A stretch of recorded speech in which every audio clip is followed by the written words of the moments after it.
masih kontekstual. Ini kan saya diharapkan untuk mewawancarai Bapak sebagai kepala sekolah saya kaitannya dengan pengambilan keputusan sesuai dengan nilai-nilai kebajikan gitu Pak.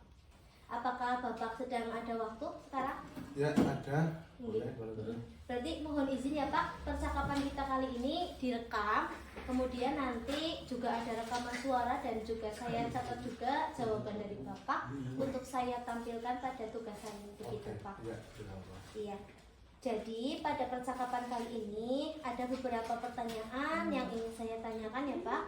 Yang pertama itu, selama ini bagaimana sih Bapak itu mengidentifikasi kasus-kasus yang merupakan dilema etika atau bujukan moral? Ya, untuk kasus-kasus yang merupakan dilema etika atau bujukan moral, dalam arti di sini ada saya melihat bahwa kasus-kasus benar melawan benar, di mana itu merupakan situasi yang terjadi ketika harus memilih dan memutuskan antara dua pilihan yang kedua pilihan itu benar secara moral tetapi bertentangan. Nah, sedangkan bujukan moral benar melawan salah yaitu situasi atau keadaan ketika harus mengambil keputusan antara benar dan salah. Oh iya Pak, terima kasih. Pertanyaan yang kedua ya Pak, selama ini bagaimana Bapak menjalankan pengambilan keputusan di sekolah Bapak, terutama untuk kasus-kasus di mana ada dua kepentingan yang sama-sama benar atau yang sama-sama mengandung nilai kebajikan? Ya, sebelum saya mengambil keputusan, pastinya saya akan mengumpulkan data-data dan fakta yang ada, kemudian siapa yang terlibat di sana, kemudian menganalisis benar dan salahnya, kemudian alternatif solusi bagaimana saya harus mengambil keputusan tersebut. Ya Pak, terima kasih. Pertanyaan yang selanjutnya ini ya Pak ya, kaitannya dengan langkah-langkah atau prosedur seperti apa yang biasa Bapak lakukan selama ini? Ya, kebetulan saya sedang menjalankan pendidikan guru penggerak. Oleh karena itu saya sedang berusaha menerapkan 4 paradigma, 3 prinsip dan 9 langkah pengambilan keputusan yang sesuai dengan nilai-nilai kebajikan yang pastinya berbeda kepada murid. Oh iya, terima kasih Pak. Nah, biasanya ini hal apa saja sih yang Bapak anggap efektif dalam pengambilan keputusan pada kasus-kasus dilema etika? Ya, hal yang efektif dalam mengambil keputusan kasus dilema etika adalah dengan menelaah siapa saja yang terlibat, kemudian sifat urgen yang mendesak atau tidaknya sebuah permasalahan tersebut. Kemudian hal tersebut akan menjadi sebuah pengambilan alternatif solusi pastinya. Oh iya, terima kasih Pak. Kemudian pertanyaan yang selanjutnya adalah hal-hal apa saja yang selama ini itu menjadi tantangan atau hambatan dalam pengambilan keputusan pada kasus-kasus dilema etika yang pernah Bapak alami? Dalam pengambilan kasus-kasus yang merupakan dilema etika, pastinya ada hal-hal atau tantangan-tantangan yang merupakan masalah tersebut mempunyai nilai dan sama-sama penting. Namun ada beberapa hal yang harus didahulukan, yaitu adanya orang atasan langsung yang terlibat serta adanya peraturan-peraturan yang harus dipenuhi. Tak kalah penting juga ada nilai rasa yang harus diutamakan. Oh iya, terima kasih Pak. Nah, pertanyaan selanjutnya itu, apakah Bapak memiliki jadwal tertentu dalam penyelesaian sebuah kasus dilema etika? Maksudnya di sini, apakah Bapak itu langsung menyelesaikan di tempat itu juga, pada saat itu juga, atau Bapak memiliki sebuah jadwal untuk menyelesaikannya? Bentuk dan prosedurnya itu seperti apa Pak yang selama ini Bapak jalankan? Dalam pengambilan kasus atau keputusan kasus dilema etika, kami tidak mempunyai jadwal khusus. Tetapi ada tata kelola dengan menganalisa, mempertimbangkan dan memusyawarahkan kasus dilema etika yang ada baik secara formal maupun non formal. Oh iya, terima kasih. Pertanyaan selanjutnya, apakah ada seseorang atau faktor-faktor yang selama ini mempermudah atau membantu Bapak dalam pengambilan sebuah keputusan dalam kasus-kasus dilema etika?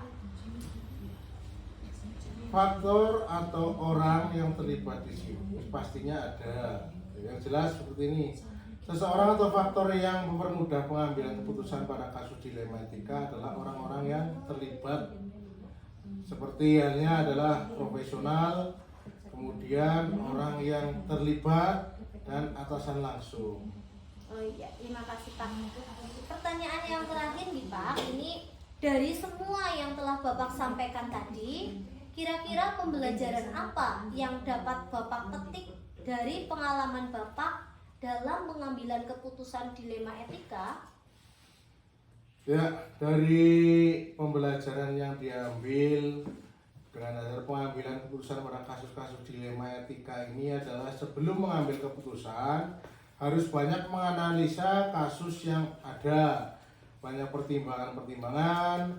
Setiap keputusan pasti tidak mungkin membuat puas semua pihak yang terlibat. Pasti ada pihak yang tidak terpuaskan. Semua yang terlibat pada pengambilan keputusan harus siap menerima, menghormati, serta menghargai keputusan yang telah ditetapkan. Seperti itu. Oh iya, terima kasih banyak Pak. Masa Bu Mei.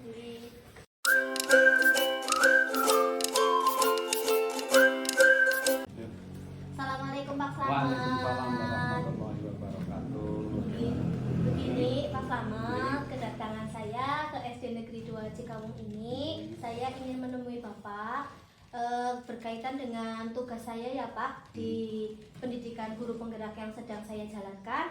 Ada tugas demonstrasi kontekstual di mana saya akan mewawancarai beberapa kepala sekolah termasuk Bapak kaitannya dengan pengambilan keputusan yang sesuai dengan nilai-nilai kebajikan gitu Pak.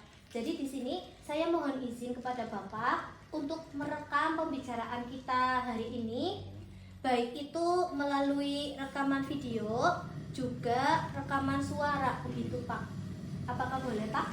Dipersilahkan. Nggih. Kalau ya siap. Nggih, Pak. Jadi di sini ada beberapa pertanyaan ya Pak yang ingin saya tanyakan kaitannya dengan pengambilan keputusan. Nah, yang pertama, selama ini bagaimana Bapak itu dapat mengidentifikasi kasus-kasus yang merupakan dilema etika atau bujukan moral? Saya melihat dari sudut pandang moral dan hukum. Apabila kasus tersebut melanggar hukum, maka sudah tentu benar melawan salah. Namun jika masih bisa dikatakan benar lawan benar, maka masalah tersebut adalah dilema etika. Oh iya, terima kasih Pak. Nah, pertanyaan yang kedua ya Pak. Selama ini bagaimana Bapak menjalankan pengambilan keputusan di sekolah Bapak, terutama untuk kasus-kasus di mana ada dua kepentingan yang sama-sama benar atau sama-sama mengandung nilai-nilai kebajikan? Kasus yang saya alami selama ini, saya melakukan identifikasi dulu tentunya. Kasus tersebut dari sudut pandang, dari berbagai sudut pandang, kemudian menimbang secara matang mana yang paling benar, dan keputusan tersebut tentunya untuk menguntungkan semua pihak, ya, supaya tidak ada yang merasa dirugikan. Oh iya Pak, terima kasih. Pertanyaan yang ketiga ya Pak, yaitu langkah-langkah atau prosedur seperti apa yang biasanya Bapak lakukan selama ini untuk mengambil sebuah keputusan? Saya untuk kasus yang pernah saya jualan juga untuk hal-hal tersebut, ya tentunya mencari penyebabnya, permasalahan untuk siapa saja yang terlibat, kemudian menanyakan kepada orang-orang yang terdekatnya, kita berdiskusi dengan warga sekolah, terus membuat beberapa solusi keputusan, menimbang lagi dari sudut pandang sebelum memutuskan atau mengambil sebuah solusi yang tentunya yang tadi saya ucapkan, yaitu untuk keputusan bersama, tidak merugikan semua pihak. Oh iya, terima kasih Pak.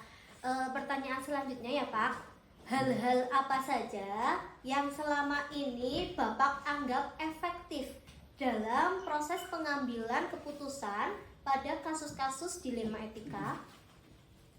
Saya melakukan analisis khusus, analisis kasus, Oh iya, iya. analisis kasus, kemudian menentukan solusinya, menyelesaikan dengan peraturan dan norma yang berlaku, serta mengedepankan kepentingan umum.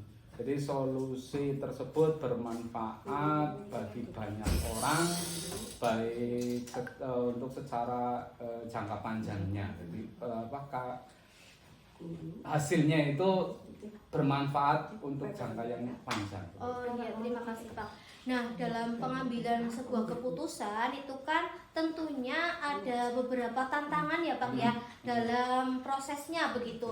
Jadi hal apa saja sih yang selama ini merupakan tantangan atau hambatan ketika Bapak mengambil sebuah keputusan pada kasus-kasus dilema etika? Tentunya untuk mencari keputusan yang terbaik, karena keduanya merupakan sama-sama benar. Dalam mengambil keputusan harus menguntungkan kedua pihak dan tidak merugikan salah satunya. Mengambil keputusan terbaik untuk semua pihak. Untuk ambil tengah-tengahnya lah. Oh iya, terima kasih Pak.